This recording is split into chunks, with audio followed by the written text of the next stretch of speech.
Welcome, guys. It's another episode of The Neutral Corner, proudly sponsored by Treasure Boxing Club. It's Dani Glover, and today I've got my guest, Basedakid. You know who it is. Welcome, guys. It's another episode of The Neutral.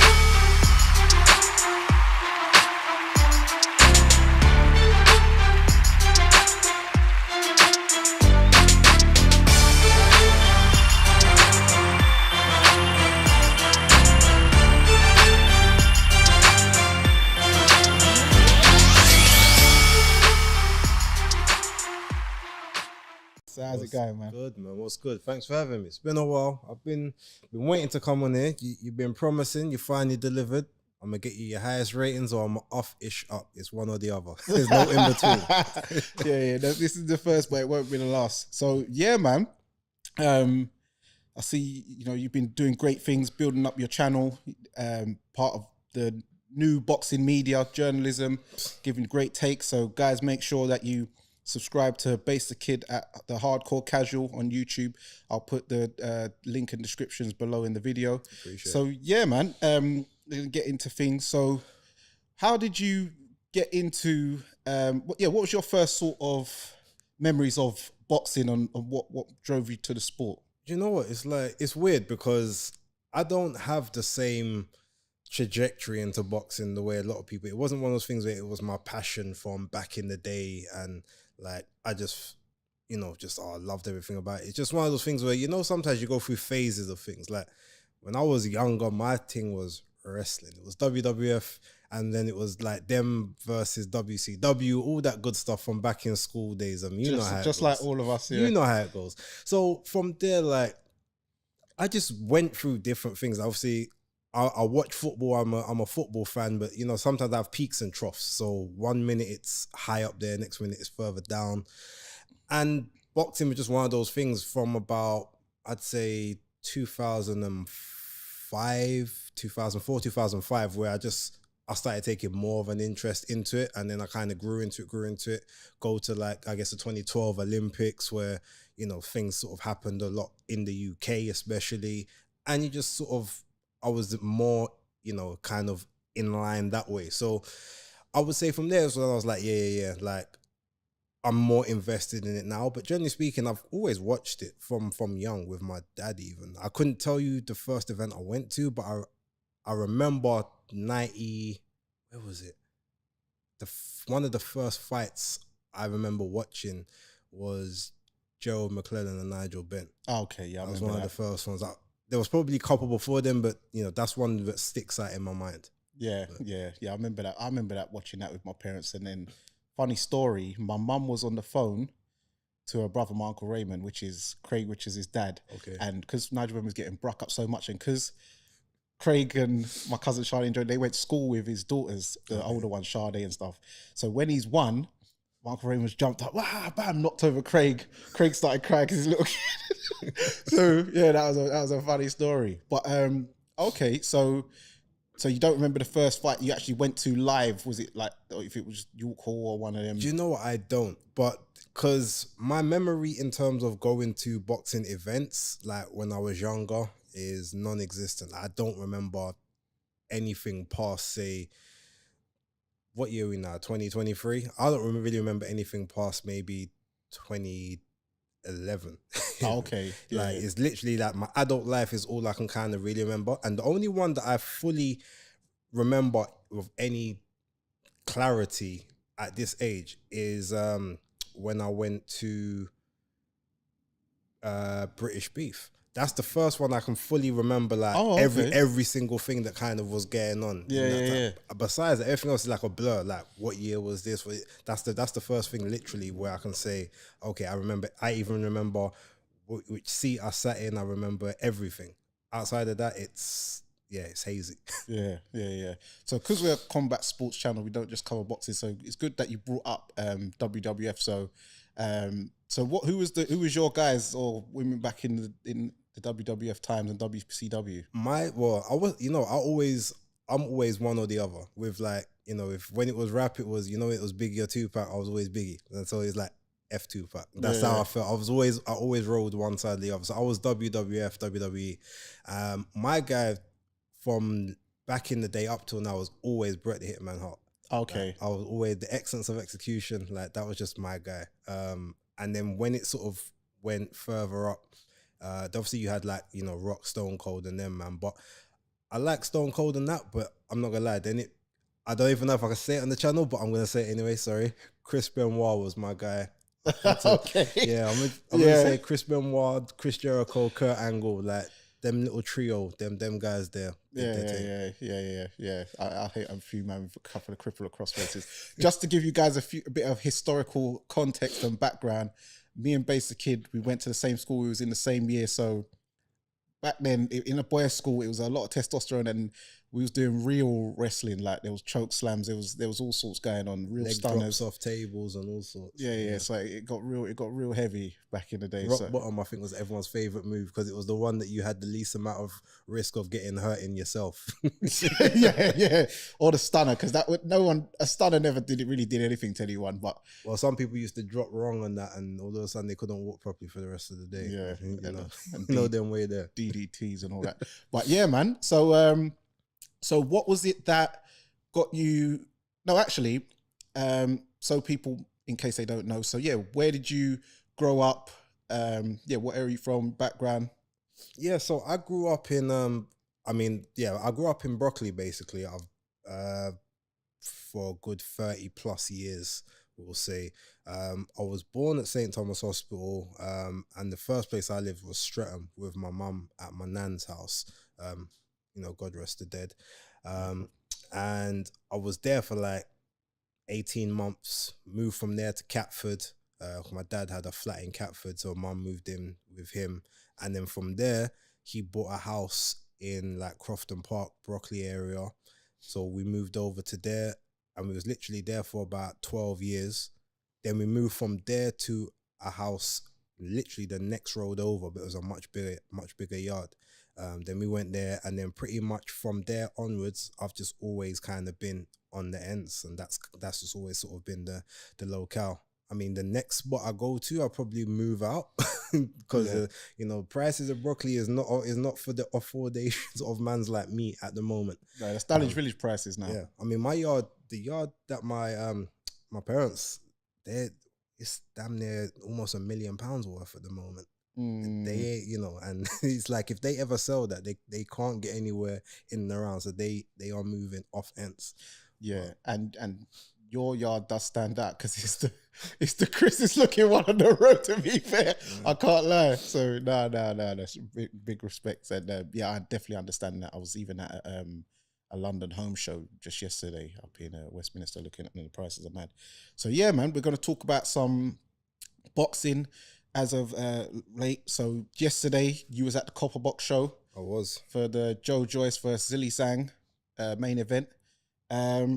So yeah, Zhilei Zhang stunned Joe Joyce. Upset victory. Not many people saw it coming. So yeah, what did you think of the fight overall? About to say, you can't say no one because we had the conversation beforehand, and I remember it was a mysterious person told me that Joyce is going to be able to manhandle the old man Willie Zhang, as they called him. I wonder who that was. Hey, we can't get them all right. We can't get them all right. No, but listen, okay, no. On a serious note, like I said, I've been saying, I thought that Zhang was going to cause Joyce the most amount of problems, and my initial reaction, before I did my predictions video, everything was telling me that no, Zhang is actually going to win this fight. I couldn't quite work out how. And then as I put in one of the videos, I had a dream about the fight like about a week and a half ago. Just randomly, just a mad dream. I don't know where it come from. And in the dream, Joyce gets knocked down in the second round and he gets knocked down in the fourth. Manages to get up and kind of rally, but the dream didn't quite end conclusively, so I didn't know who won in the end. Yeah. But from then, I couldn't shake the feeling that something's going to happen here. And I know the thing is, after you watch the Hrgovic fight and all these other fights, you see Zhang has a level of confidence about him. It's almost like, you man think I'm play. All right, let's see what happens when and everything about him was all about, I want to see how he takes the shot. Yeah. So big bang, I'm gonna bang everything, and yeah, all of that. That was a very funny press conference. yeah. but no. So from there, I was just like, all right, something about this is happening. So I was ready to give my prediction. I was actually gonna go Zhang on points because I thought that he's gonna do a lot of damage to start with.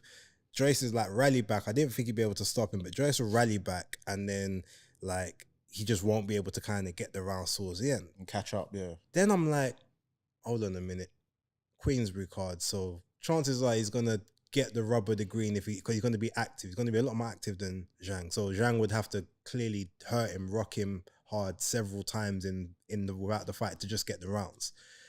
Then I see Howard Foster as the referee.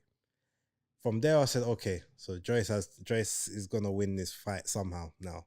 So I just thought he's gonna come to a point where Zhang's gonna unload early. He's gonna hurt Joyce, but Joyce is gonna be able to rally back past being hurt, but he's gonna be really hurt. He's gonna come through a crisis, first crisis of his career. Managed to kind of get through it, and then he just might get a point where Zhang's tired, gets him towards the ropes, 3-4 shots unloading, obviously the big kind of clubbing blows, not really defending them great, but is okay. And then someone, Howard Foster, steps in, and that was just in my mind. So that's kind of how I gave my predictions video after I'd seen the announcement of the referee. Yeah. But yeah, prior to that, my biggest thing was always that Joe Joyce was going to have to come through a crisis. Yeah. And I said that in every single thing that I'd done. So when it happened, especially in the second round where he almost went down, I was like, right, the dream actually coming true. I was saying to myself, wait, was it actually a premonition, or was this or was it just, some madness? But yeah, the fight itself, I mean, look, Joe Joyce, to give him all these flowers, right? Because we'll segue to it in a moment, but there's a thing about being overrated, and it's spoken about in a negative view, but it's like, he was overrated because he was never like the number 3, the number 4 guy, because he hadn't beat anyone to kind of prove that. Yeah. But that doesn't mean that he's then crap, because a lot of the way it's either you're overrated or you're terrible. Yeah. Like there's no in between. Yeah. He was always he's always a top 10. He was always like, one of the world-class guys within the division. But in terms of how people were rating him, it was a bit too quick kind of thing. But no, to give him his credit, like the chin still held up, because the bangs that he took from a 20-stone man would have taken out damn near everyone else in the division. It's unrealistic, and he was walking into them, so it's doubling up. Exactly. And it's not like, oh, he got knocked down and had to get back up. No, he stayed on his feet and took them. But you could tell that those shots were mad, because that's the first person who's actually hit him, and he's visibly had to backstep, and he's had to almost jump back, jolt with his head. All the other times, he just kind of, doof, okay, and I'm back in. This one's doof, like it was a. Yeah, he had to reset. Yeah. So some people were saying, do you think it was due to the weight of him coming in lighter? Because I don't personally think weight was anything to do with his performance. I just think he thought that maybe he thought he was going to try and have the stamina to try and outwork Zhang, where Zhang slowed down in the Hrgovic fight. But to be fair, now Zhang, he's the, what do you call it? No, you called it the unofficial winner. Oh, yeah. Yeah, against Zhang. And then he's got Joe Joyce. That's a serious resume to have. And you do know, and by the way, another thing which is crazy is Zhang was not in any of the top 10 governing bodies before this fight.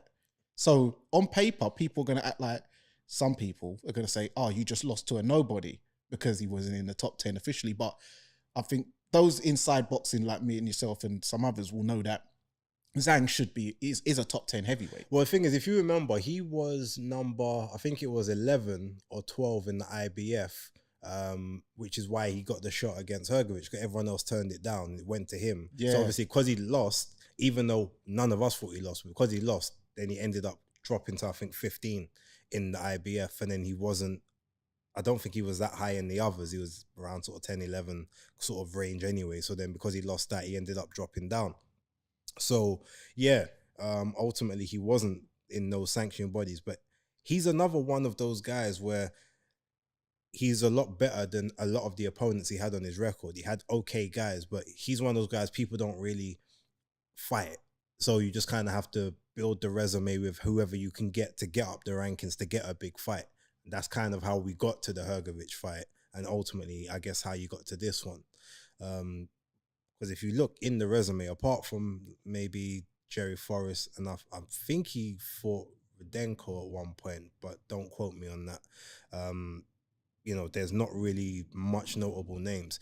There was the guy, it's not Devin Alexander, but his surname's Alexander, who had never been stopped before, and then Zhang put him down in the second round. Oh, that Devor, and it's got that kind of slash Devor, and yeah. His surname's Alexander. Yeah. I know you're talking about. So he just had to kind of build his name and resume with guys like that, where, you know, you just do something that they've never had done to them before. So you got him with Hrgović, first person to drop Hrgović as a pro, first person to stop Joe Joyce, first person to knock down and stop this guy. Like, you know what I mean? That's just how we have to do it. And these are the people who people tout as monsters, avoided men, boogeymen, like just absolute, monsters. And he's just, he's showing that, they're human beings, just like, so he, and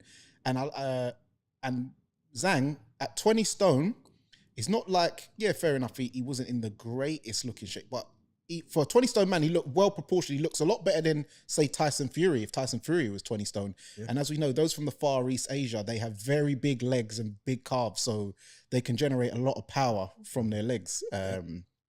So I think that also helps him as well. So do you think that it was bad matchmaking from anyone due to him being southpaw?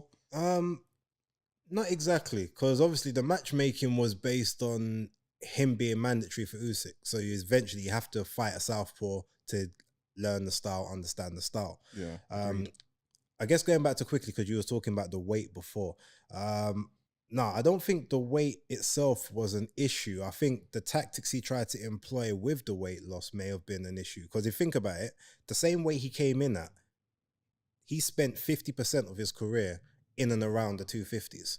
Like, just 2 fights before the Joseph Parker one, I think he was weighing in like 257 or something, at 258.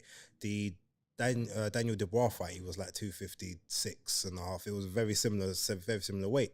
And in that one, he basically, he was on his toes a bit more. He just pumped out the jab. So I think the strategy was supposed to be just to use the jab from the outside and make Zhang just have to work, potentially take whatever you have to take and then take him down the back stretch.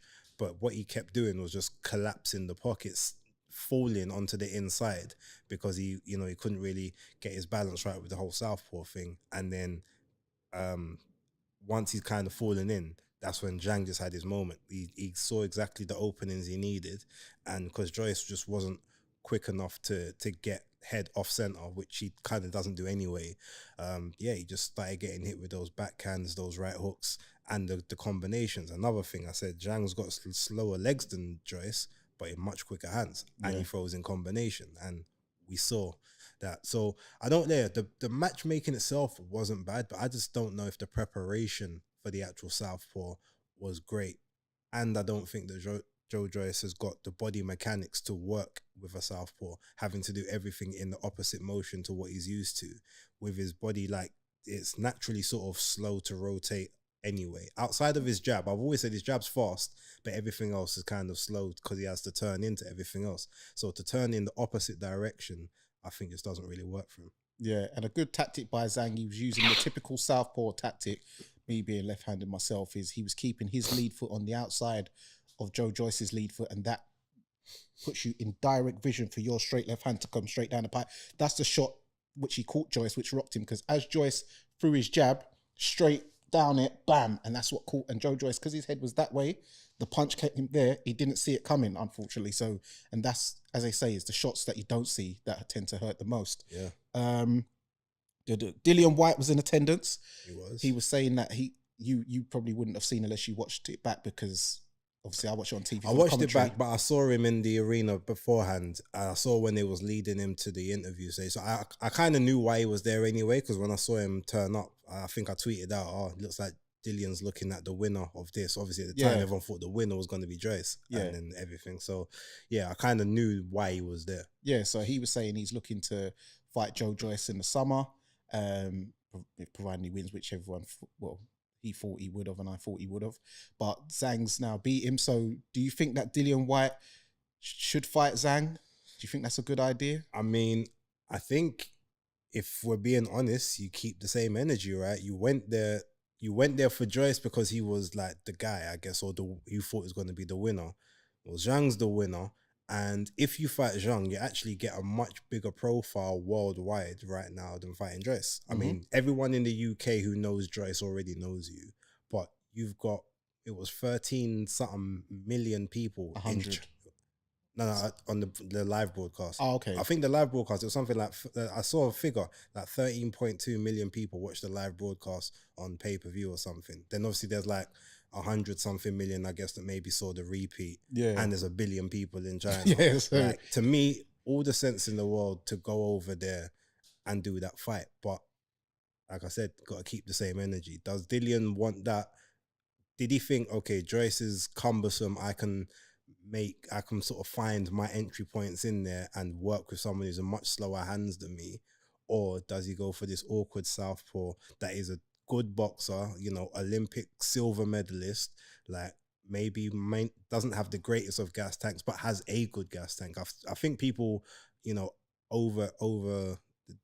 think they underestimate his gas tank, to be honest. They pay too much attention to some of his previous fights where he hasn't been in the greatest of condition prior to the fight. He kind of knows how to manage himself throughout the rounds. Even when he's getting tired, he knows how to take his breathers and then fight in bursts. He did look tired to me.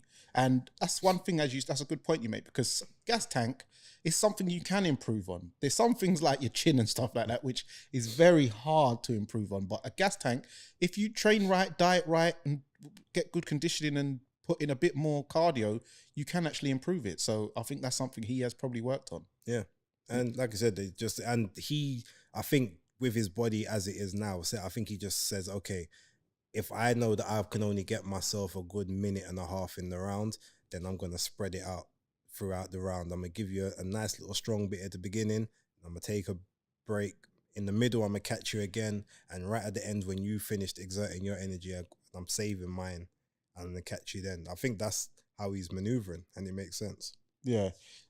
Also, yesterday I found out that news came about that Anthony Joshua and Jermaine Franklin have officially passed all testing for their fight.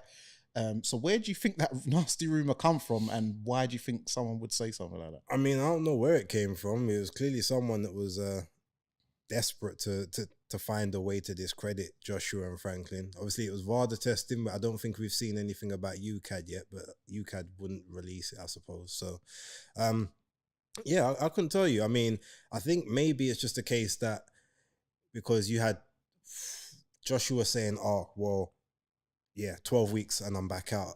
And then all of a sudden, 2-3 days later, oh, my next fight's going to be in December. And he's like, oh, it's not ideal, but it's part of a bigger plan. So you're like, okay, well, if it's not, like, why would you just tell us literally 3 days ago, yeah, I'm back out in 12 weeks, 13 weeks, July time. All of a sudden now it's December. Like, what's changed? So a lot of the time you say, well, okay, 6 months.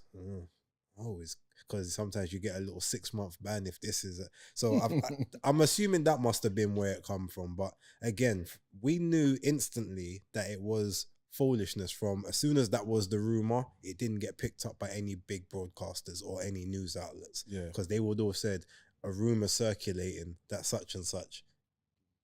Anthony Joshua is like one of the biggest sports athletes in the country. If that was the case and that rumor is circulating on Twitter, someone would have looked into it to say, yeah, let's run this story because this is going to get us clicks and likes. Yeah. It didn't happen. So I didn't really pay much attention to it after I'd heard about it. Yeah. Someone, nasty rumor. So Michaela Mayer wins a 10-round points win versus late replacement Lucy Wildheart.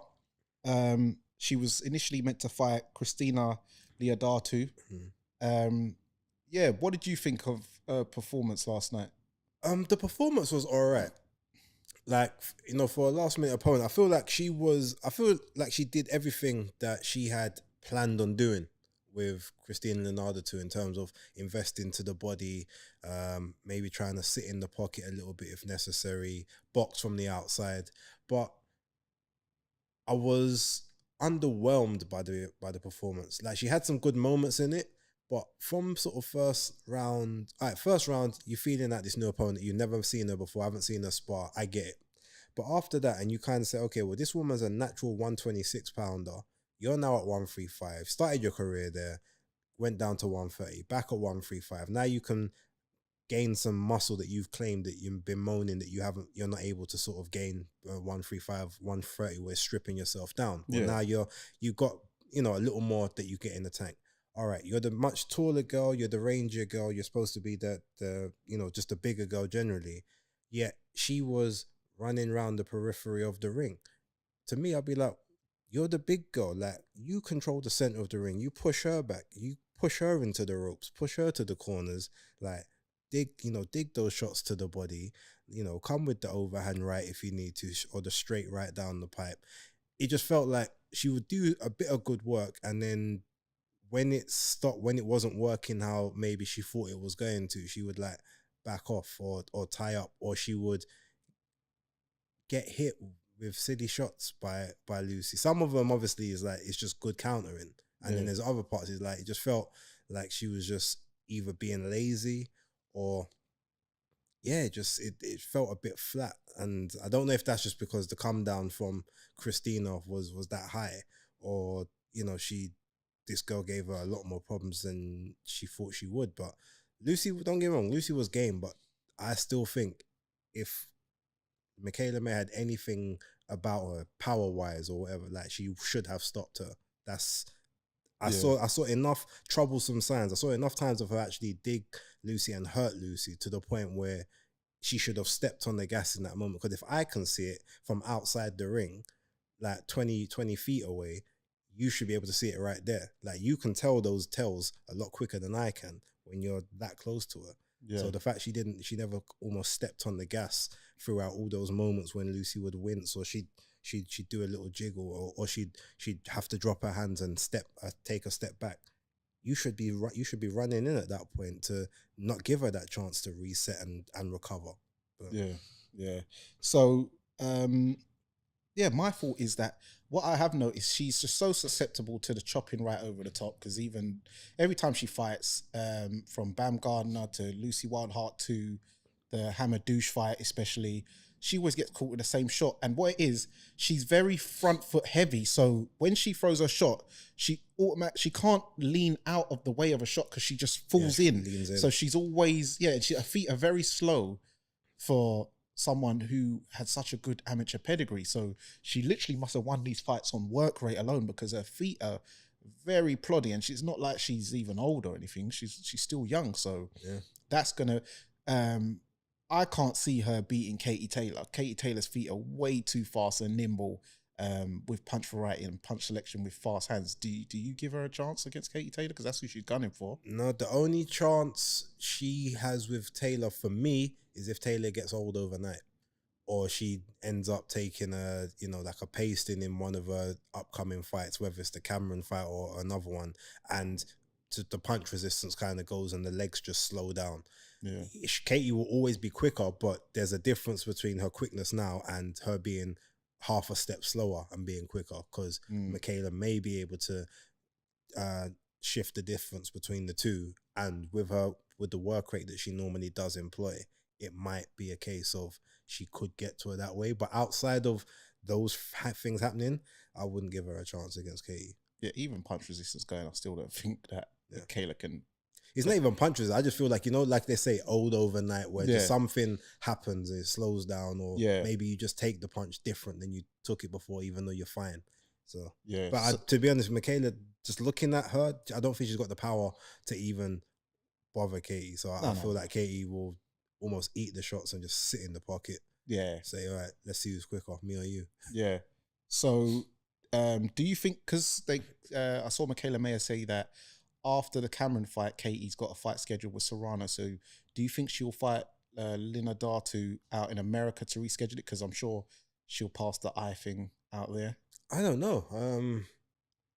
I mean, maybe just because her whole thing was about being petty towards Baumgardner, maybe now it's just a case that she might leave that alone, because ultimately, at the end of the day, if Lina Datu didn't get it over here for whatever reason, now there could be a potential chance that something happens if you take her anywhere else. So now that she's failed this medical, do you even chance it again? Because you're going to put the effort into a camp and have the potential that the same thing happens again. It might just be worth going for someone else that's sort of higher ranked within sort of the 135. At the end of the day, she's the interim WBC champ now, which means that at some point she will get a shot at that WBC title. So the Lina Datu thing, maybe just kind of leave that and see if Pursoon might want to come back to 135 or something like that. At the end of the day, that makes more sense. You know what I mean? That's a risk though. It is a risk, but I mean, if she wants these quote unquote fights, it's something like that. Or maybe see if you can get Erica Cruz to come up to 135 or something. Those are the, she's got to do it with a recognizable name. Anaí Lopez maybe is another one. Yeah. So see. Yeah. Okay. Well, moving on to earlier in the night, Denzel Bentley, he won the Lonsdale belt outright at middleweight with a first round knockout of Kieran Smith. Do you think that he should go for the Commonwealth title versus Hamza Shiraz, or do you think he should move on to possibly the European versus Matteo Signani, the one who Felix Cash was meant to fight? I personally think, go European. To be honest, because he's 43 years old as well. I mean, he is. There's that. I mean, look, it's an easy victory to the title. No disrespect to Signani, to be fair. A good boxer. I mean, I always look, and this is just my personal opinion, I know people interchange, I look at the Commonwealth as below British. Yeah. So some people look at it as above because it's 5 continents or whatever, cool, whatever. But I look at it as below. So I would say going for the Commonwealth is a step back. Say, unless you're just going to fight the guy, almost to say, all right, well, they say you're the next big thing. Boom. I'm going to take that from you. I'm going to clear you out of the way. So now they can stop putting my name with yours. Outside of that, I'm going European and then working my way back up to the world scene. Because I feel like, I'm not going to say that he's cleared domestic, because ultimately there's always challenges in and around like your country, your division. But I would say, look further ahead, because at least he's shown that the improvements he's shown since obviously that Cash fight has been immense. It's impressed me. He's humbled me on a take, on a pick that I had. Well, I say half humbled me, because at the end of the day, he still lost. I predicted him I was going to lose the fight. It's not like I was just wrong. a bit more dramatic. Yeah. But so I want to see him, European, just take those steps now, build back up to world level. And I would actually personally love for him to fight Maul Charlo for the WBC in like a year, when obviously Charlo finally comes back and has whatever tune-up he needs to have. I think that would be a good route. And I'm sure they could arrange something like that, rather than going for Gianni back again. Like, fight him for unification, if you've already got another title. But that's what I would prefer. Yeah, big up Denzel. I like your celebration at the end when you was like this and some. Oh, that was hilarious. But no, that was bad. I like that celebration. So big up. So moving on to next week, we've got Tank Davis versus Ryan Garcia, and Joe Cordina versus Rakimov. How do you see those fights playing out? Oh, so in terms of, I see them playing out as the case that what people expect to happen is going to happen in one of those fights. That's what I want to say.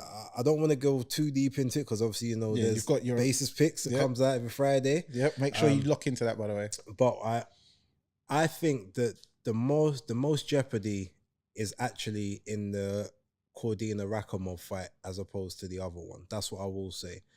I know who I'm picking in both. Mm-hmm. But I need to see the scales on one of those fights to lock in my pick.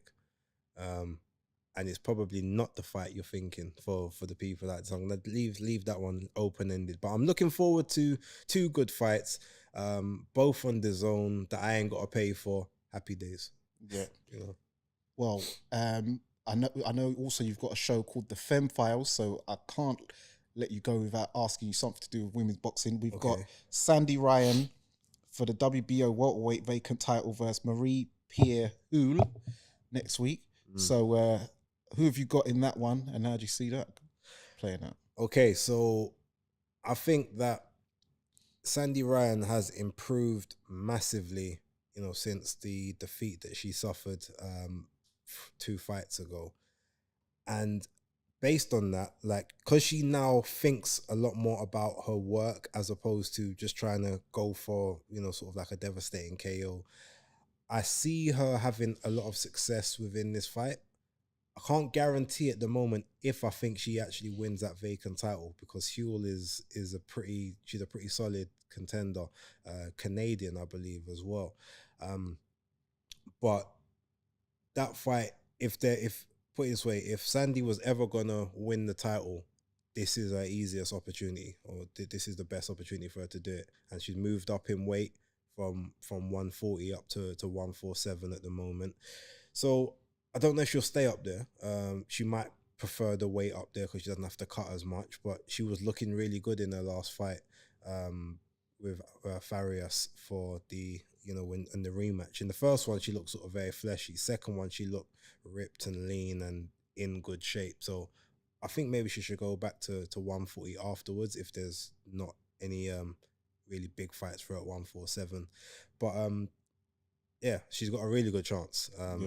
She got a much better chance winning the belt at 147 than she does at 140 at the moment. That's what I do know. Yeah, and shout out to, we've got our first women's British title fight coming up. Yeah, Lauren Price and Kirsty Bavington. So yeah, that's good on the 6th of May. Yeah, so I'm looking forward to that. I might be at that show actually, doing the new media thing. I haven't decided yet. These accreditations, they're putting me in places at the moment, so we'll see how that weekend turns out. Yeah. So last question before we go on to the penultimate round. So I see Shakur Stevenson and Devin Haney talking back and forth. I see Bill Haney getting involved and all that. So who have you got in that fight? And would you say it's a different result between 135 and 140? Right. So it's a very hard one for me to answer because I'm a big Devin fan. A lot of people used to I don't even know if we can cuss on it, but a lot of people used to basically just downplay and discredit Devin. But I feel like he was always the one on smoke with everyone at 135. Yep. I was always backing him when people like Tony Pugilis was always discrediting him, calling him this and that, and all that. He's a big paper champ and all of that. Big Teofimo Lopez fan, paper champ, email champ, that fax champ. But it's but Devin, he took all the challenge, he called out everyone, he fought everyone that he was asked to fight. He cleaned up Ryan Garcia's work on several occasions. The Linares fight, Ryan Garcia was supposed to have that, so he took Linares when Garcia pulled out for his mental health issues. Then Jojo Diaz, Ryan Garcia was supposed to deal with that. He said, okay, you don't want to take him, I'll deal with that work as well. So he's just there cleaning up other people's mess at 135. That being said, he is not touching Shakur at 135. Shakur is obviously growing into that weight, so he's just nice and comfortable at it. Devin, as we clearly see, is not comfortable at that weight. Making that weight, whether or not he hydrates well back into his body afterwards or whatever, it has to take something out of him. Going down to that weight has already taken his punch power, because again, as I say to people, back in 2019, just before the pandemic, he was stopping people, breaking eye sockets, KO of the year contenders. Agreed. And since then, he can't put a person down. Clearly, that's just because your body is too big for the weight class you're competing in at the moment. It's just sapping his strength.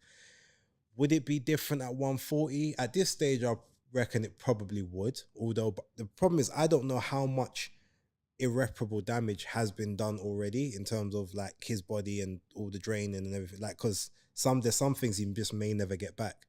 that old punch power he had may never come back now. We don't know. But I reckon them two would more likely fight at like 147. Okay. Like 2, 3, 4 years down the line. Because Shakur said he sees himself going all the way up to 154 at some point. And I can definitely see Devin being in and around those weight classes as well. I feel like by the time towards the back end of their 20s, like, 29, 30, 28, sort of them ages, that's when they'll fight, and it will sort of be around that 147 type area. Yeah. But at this moment, to answer your question definitively, just in case people didn't miss what I said, Shakur washes him right now at 135. Okay. It's hard for me to say that. Yeah. So, thank you, man.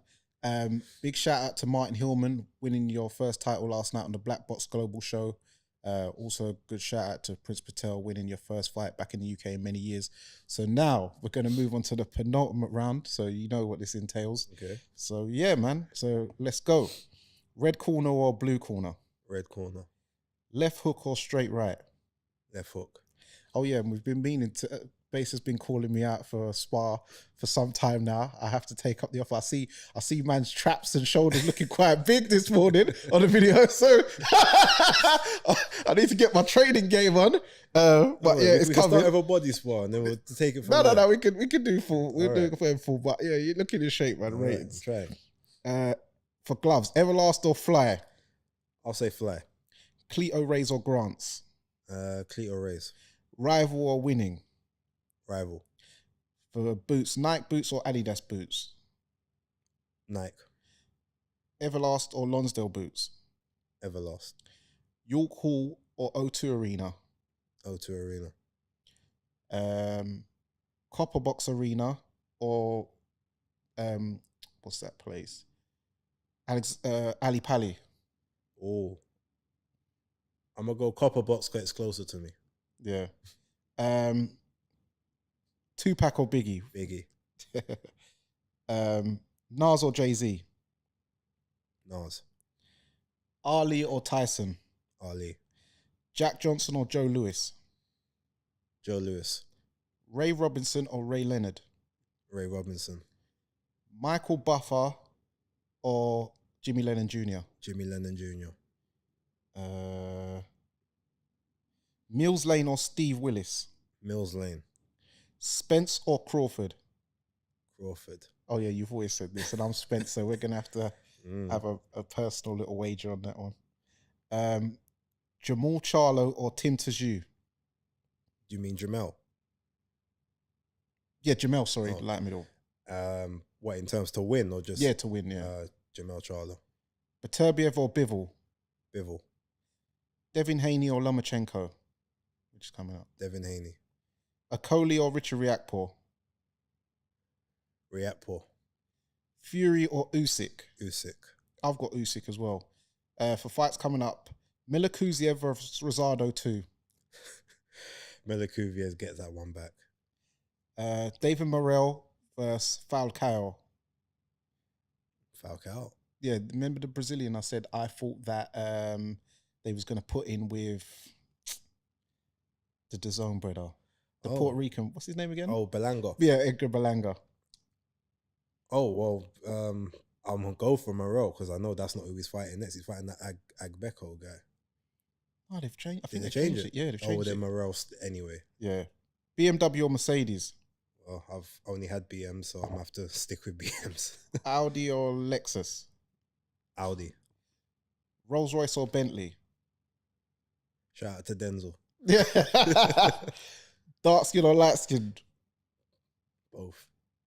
Right, no, to be fair, dark skin, I prefer dark skin in terms of my preference, but I will look at if that makes sense. Yeah, I know what you mean. Slimline or curvy thick? How thick are we talking? Don't even matter. Megan Thee Stallion. Curvy thick. Yeah. Curvy thick. Yeah, I'm not talking no Lizzo business. Yeah, you got to keep it reasonable. Natural or surgery? Natural. There you go. Garage or house music?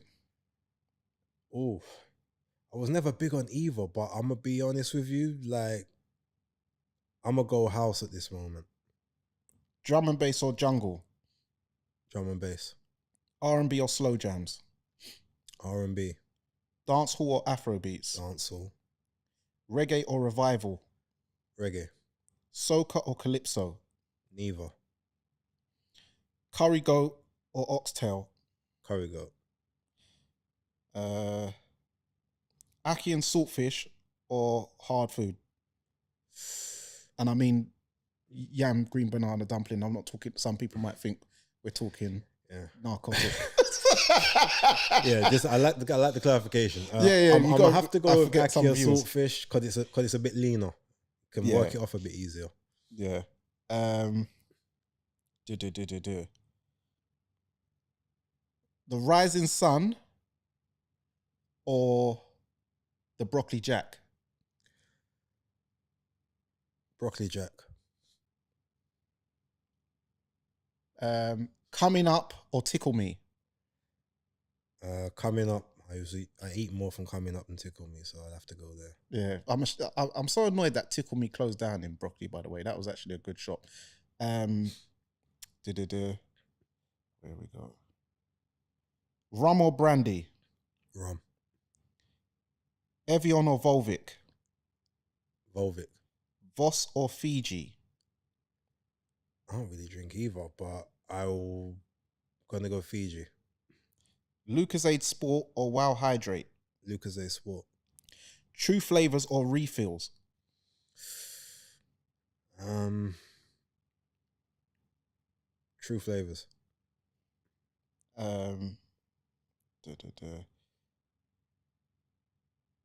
Have you been to Dubai before? No. Dominican Republic or America? Dominican Republic.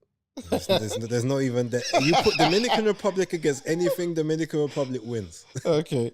City life or countryside life, like over here? City life. I wouldn't do well in the country. Matchroom or Queensbury? Oh, Matchroom FC, I suppose. Oh yeah. You've been Wasserman or Boxer? Boxer. Top Rank or PBC? Top Rank. Hennessy Sports or Golden Boy Promotions? Oh, Golden Boy Promotions. Gully or Gaza? Gully. Ninja Man or Supercat?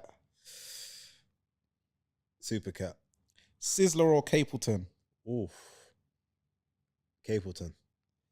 Movado or Vibes Cartel? Vibes. John Holt or Beres Hammond? Beres Hammond. Dennis Brown or Garnet Silk? Mr. Brown. Tiger or Papa San? Tiger. Coffee or Shensia? Coffee. Lady Saw or Spice? Lady Saw. Sting or Summer Splash? Summer Splash. Rah, out of Sting, man, for me. I mean, to be fair, neither of them is really my bag, but I feel like Summer Splash, I probably get more out of it for what I want. Oh, okay. Yeah. No, but Sting, because I'll just remember the video tapes. My parents were always playing them. But I feel like with that, because it's a generational thing, and that's more up with them. Summer Splash, I feel like I can kind of relate to. Maneuver how I want. But I get it. Like, that one was sort of one of those you just throw it out there on whichever one, because both are right. Yeah. You know what I mean? So who's your favourite fighter of all time? Oh, boxing wise, who is I mean, to be honest, all right, so look, I'm going to do the cliche one. Like, Muhammad Ali had to go back retrospectively, watch all of his fights and stuff. But if I'm going to be real, outside of him, I really like Julian Jackson. Okay. So I'm going to have to say Julian Jackson at this point. Yeah. Like, some of those KOs, the way... No, it's madness. Yeah, the way he just brings them out is, it's... Yeah. I hear that. So yes, that's the completion of the penultimate round. So yes, any projects you got coming you'd like to tell the people about? No particular projects at the moment. obviously everyone knows, I would hope that I'm on the breakdown every Tuesday on Undefeated Podcast channel. My channel, Basedakid, the Hardcore Casual. I'm uploading content sort of day in, day out. Well, at least 4 times a week, I will say, unless I'm not around, in which case you probably get 3. Outside of that, yeah, just I guess maybe little bits and pieces, like starting to do some interviews here and there for Undefeated, or if anyone asks me to. They're not my go-to thing, just because I'm not a person whereby I want my opinion to be dulled by my like or additional dislike of someone if I've spent time around them. I mean, to be honest, it probably won't, because you can attest to the fact that regardless of whether I know someone or not, like whatever I feel, I'm gonna say it.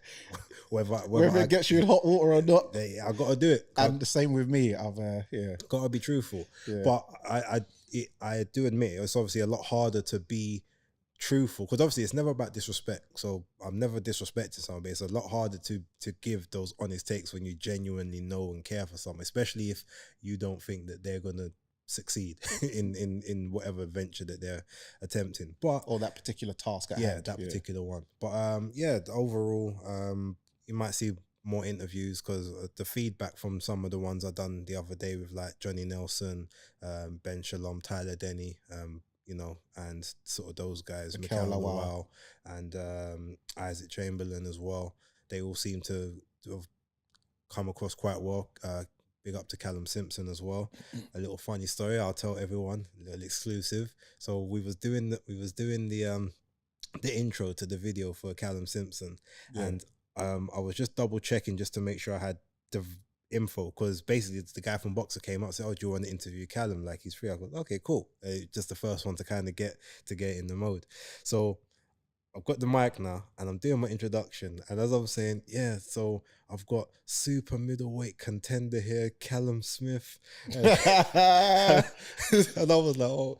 And the thing is, I didn't even really clock at the moment. He goes, "Ah, no, man, it's Callum Smith. Look, it's on you're gonna have to do that one again, man." Yeah. But luckily, obviously, I think he was cool with it. He kind of got that it was, it was just a slip. It wasn't a disrespect thing. But we had a pretty good chat. Well, even the well-seasoned pros mess things up. Last night, you would have heard at the Copper Box, man like Dev Sani saying that Joe Joyce is the 2012 silver medalist. No, that was what's his name? Triber. Triber. The ring announcer. Yeah, the ring announcer. He also called him a world champion as well. Yeah, which was a bit mad. 2012 silver. I was like, wait a minute, he was a 2016. I even said this to someone in the I tweeted it. Yeah, but Tony Triber. That's his name. Tony Triber. So put him on blast for that. Even he messed up. But yeah, guys, make sure that if you want to get your knowledge up, if you're tired of being in barbershop conversations, or because boxing is a very well talked about sport now, not as much as football, but it's definitely up there, and you're tired of getting civilian takes, messing up and saying, "Oh yeah, I want to see Lomachenko fight Lawrence Okoli," or you actually want to know more about boxing, I advise you to make sure that you subscribe to Basedakid at the Hardcore Casual, because he will educate you, give you all the up-to-date information that you need, what is going on. And yeah, man, so make sure that you subscribe, because he's got very good content and it's very informative. So thank you. Yeah, I'll be definitely putting that up in the description. Make sure you, if you're watching this, make sure you're subscribed to this channel as well. Don't just view it, see all this fire and then move on. Like, make sure you hit that subscribe and that notification bell as well. Yeah, and thank you for bringing me on the Joe Habib Show Ringside Report, and we've got some other work coming in the future together. So yeah, man, look out for some of that great stuff. But yes, for now, it's the Neutral Corner. It's Dani Glover. It's Basedakid. And remember, guys, persistence beats resistance. And by the way, the merch is coming soon. But that was actually, you gave me the idea to actually start the merch. So that is coming soon. So there we go. Persistence beats resistance. You know where it is.